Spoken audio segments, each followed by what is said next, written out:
Hello student, my self HP sir, मैं आपका account का टीचर। आशा करता हूं आपने पिछला वीडियो देखा होगा जिसमें मैंने एनपीओस के बेसिस कंसेप्ट के बारे में बताया था। आज का टॉपिक लेके आया हूं बच्चों आपके सामने में अकाउंटिंग फॉर एनपीओस। बच्चों, एनपीओस में भी अकाउंटिंग की जाती है। अब आपका क्वेश्चन होता है कि सर यहाँ पर इन संस्थाओं में अकाउंटिंग करने की क्या ज़रूरत है, ये तो सेवा के कार्य के लिए ही बनाई जाती हैं। बच्चों, जिस तरह से हम सोल प्रोप्राइटरशिप में अकाउंटिंग करते थे, इन संस्थाओं में भी वैसे ही अकाउंटिंग की जाती है, क्योंकि यहाँ पर भी पैसा आता है और यहाँ पर भी पैसा जाता है। किन किन सोर्सेज से पैसा आता है और किन किन कहाँ कहाँ पैसा लगाया जाता है, कहाँ खर्च किया जाता है, इसका हिसाब किताब भी रखना एक लीगल प्रोसेस है। इसलिए संस्थाएं भी हमारे अकाउंटिंग मेंटेन करती हैं। जैसे मैं यहाँ पर एक एग्जांपल लेके आपको बताने की कोशिश करता हूँ। ये ट्रस्ट है और ट्रस्ट के माध्यम से स्कूल चलाए जाते हैं और इन स्कूल्स के अंदर बिल्कुल जनरल ट्रांजैक्शंस की जाती हैं, लेजर बनाए जाते हैं, सब्सिट्यूट बुक्स बनाई जाती हैं, सब्सिट्यूट में कैश बुक तैयार की जाती है, फिर ये ट्रायल बैलेंस तैयार करते हैं। और यहाँ पर फाइनल अकाउंट थोड़ा सा डिफरेंस होता है क्लास 11 के फाइनल अकाउंट्स के हिसाब से। तो यहाँ का फाइनल अकाउंट क्या रहेगा? फाइनल अकाउंट यहाँ पर फाइनल अकाउंट के अंदर रिसीव एंड पेमेंट अकाउंट बनाया जाता है और क्लास 11th में फाइनल अकाउंट में पहला अकाउंट ट्रेडिंग अकाउंट था। यहाँ पर फाइनल अकाउंट का सेकंड अकाउंट हमारा इनकम और एक्सपेंडिचर अकाउंट होगा, वहाँ पर P&L अकाउंट हुआ करता था। और यहाँ पर बैलेंस शीट बनाई जाती है एनपीओस में, और वहाँ पर सोल प्रोप्राइटर्स के फाइनल अकाउंट में भी बैलेंस शीट बनाई जाती थी। तो डिफरेंस सिर्फ दो अकाउंट में है, एक रिसीव एंड पेमेंट अकाउंट और इनकम और एक्सपेंडिचर अकाउंट में। बच्चों, रिसीव एंड पेमेंट अकाउंट के बारे में हम आगे डिटेल में बात करेंगे, इनकम और एक्सपेंडिचर के अकाउंट के बारे में भी आगे बात करेंगे। अभी इतना समझिए कि अकाउंटिंग फॉर एनपीओस में कौन कौन से अकाउंट मेंटेन किए जाते हैं। इतना आपको समझ में आया होगा, आशा करता हूं। बच्चों, अब हम फाइनेंशियल स्टेटमेंट ऑफ एनपीओस का बारे में जानते हैं। मैंने पिछला जो टॉपिक लिया था उसमें कहा था कि फाइनेंशियल स्टेटमेंट अकाउंट में कौन कौन से अकाउंट इंक्लूड किए जाते हैं।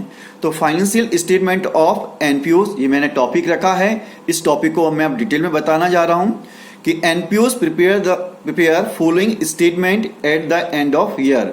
एनपीओ जो भी अपना फाइनेंशियल स्टेटमेंट तैयार करता है वो साल की अंतिम तारीख को तैयार करता है। फाइनल अकाउंट ऑफ एनपीओस इंक्लूड्स, अब मैंने बताया था ना कि एनपीओस के फाइनल अकाउंट में कौन कौन से अकाउंट इंक्लूड किए जाते हैं। तो बच्चों, पहला अकाउंट इंक्लूड किया जाता है रिसीव एंड पेमेंट अकाउंट, दूसरा रहेगा हमारा इनकम और एक्सपेंडिचर अकाउंट, और तीसरा रहेगा हमारा बैलेंस शीट। ये तीन अकाउंट फाइनेंशियल स्टेटमेंट ऑफ एनपीओस में तैयार किए जाते हैं। बच्चों, इसी बेसिस पे हमारे क्वेश्चंस आएंगे। ध्यान रखिए, इन तीन अकाउंट को हमें अच्छी तरह से सीखना है।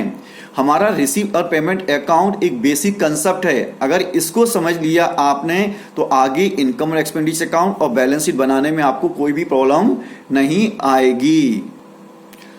बच्चों, अब हम रिसीव एंड पेमेंट अकाउंट को डिटेल में समझते हैं कि रिसीव एंड पेमेंट अकाउंट क्या होता है, किस तरह से बनाया जाता है। तो उसके लिए भी मैंने एक हेडिंग बना रखी है, receive and payment account. Receive and payment account is a kind of cash book. ये कैश बुक की तरह होता है। आप जानते थे क्लास 11 में आपने जो कैश बुक बनाई थी सोल प्रोप्राइटरशिप के अंतर्गत, वहां पर इस कैश बुक में सारी ऑल कैश ट्रांजेक्शन रिकॉर्ड की जाती थी। तो ये ध्यान रखना, तो रिसीव पेमेंट में अकाउंट में भी पूरी ऑल कैश ट्रांजेक्शन ही रिकॉर्डेड की जाती है। मैं दोबारा पढ़ के पूरा सुनाता हूं आपको। Receive and payment account is a kind of cash book that is receive and payment account is a summary of cash book, summary of all cash transactions। यानी कि कैश बुक के अंदर जिस तरह से ऑल कैश ट्रांजेक्शन को record किया जाता था, उसी प्रकार हमारे रिसीव एंड पेमेंट अकाउंट में भी ऑल कैश ट्रांजेक्शन रिकॉर्डेड की जाएंगी।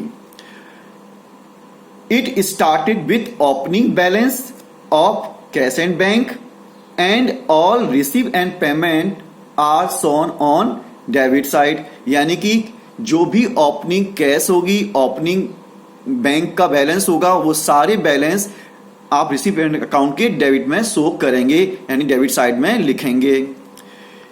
It ends with closing balance of cash and cash bank, यानी कि इसका जो भी क्लोजिंग बैलेंस होगा हमारा कैश का, बैंक का, with all payment are shown credit side, और वो सारे रिसीव एंड पेमेंट अकाउंट के क्रेडिट साइड में शो किए जाएंगे। तो कहने का मतलब ये हुआ कि रिसीव एंड पेमेंट अकाउंट के डेबिट साइड में हमारी सारी रिसीव्स लिखी जाएंगी और क्रेडिट साइड में सारे हमारे पेमेंट लिखे जाएंगे। इसको भी हम एक फॉर्मेट के माध्यम से पूरा डिटेल में समझेंगे। बच्चों, ये format of receive and payment account का है। इस फॉर्मेट को बच्चों अच्छी तरह से समझ लेना। मैंने पहले भी कहा है कि receive and payment account is the basic concept है हमारा एनपीओस का। जिस बच्चे ने रिसीव एंड पेमेंट अकाउंट को अच्छी तरह से सीख लिया वो एनपीओस के सारे क्वेश्चंस न्यूमेरिकल बड़े आसानी से कर सकता है। मैं बार बार जोर दे के कह रहा हूं कि रिसीव एंड पेमेंट अकाउंट बहुत इंपॉर्टेंट होता है।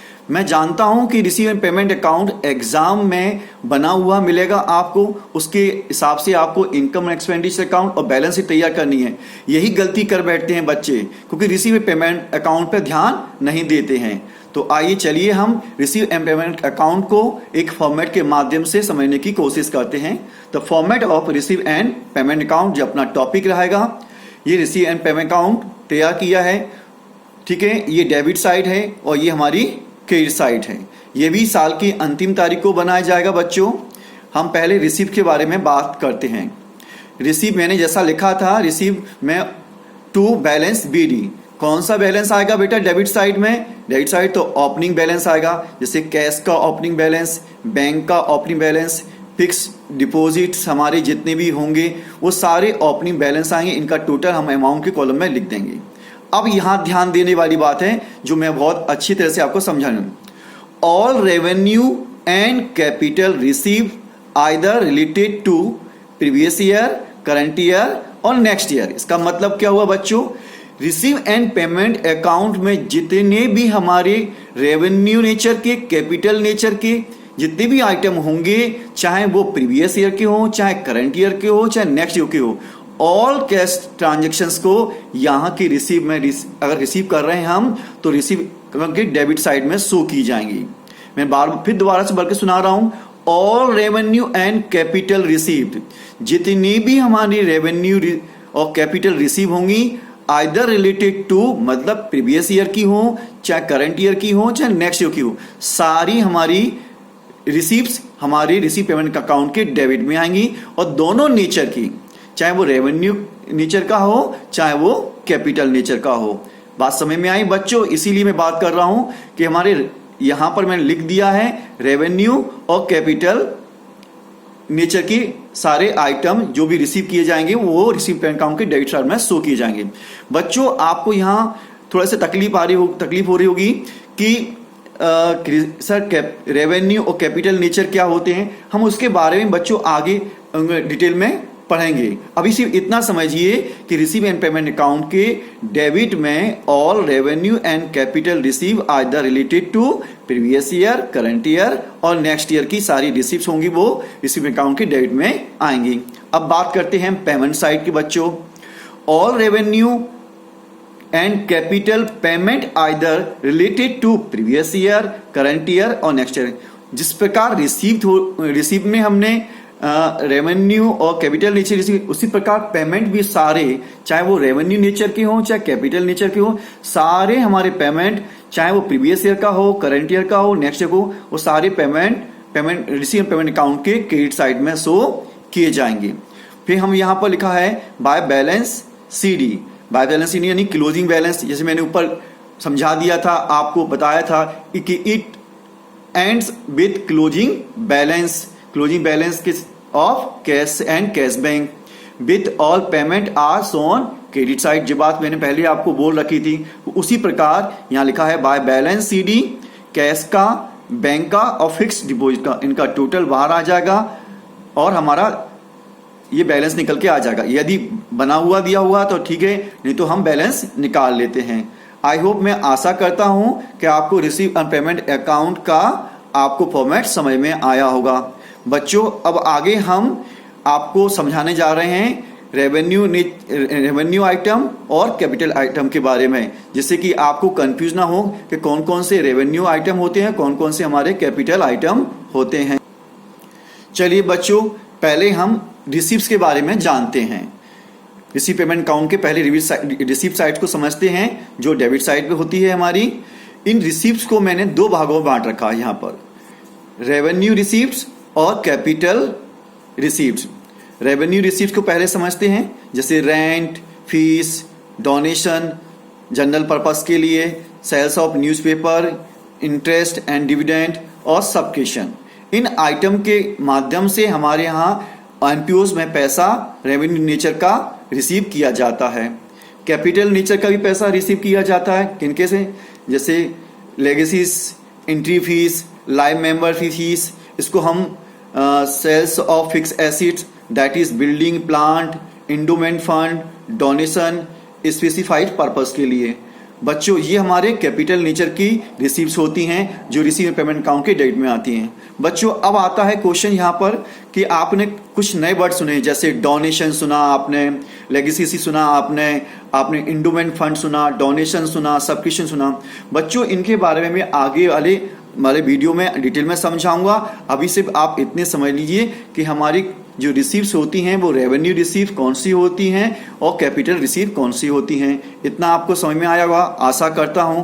आगे चलते हैं, हम पेमेंट के बारे में जानते हैं। बच्चों ये हमारे पेमेंट्स की हेडिंग बनाई मैंने। हमारे पेमेंट्स भी रेवेन्यू पेमेंट्स भी होंगे हमारे, और कैपिटल भी पेमेंट भी होंगे। तो पहले हम रेवेन्यू पेमेंट समझ लें, जैसे salary paid, printing and stationery, repair, charity, audit fees, honorarium, postage and telegram, municipal tax, newspaper bill, telephone bill, etcetera etcetera.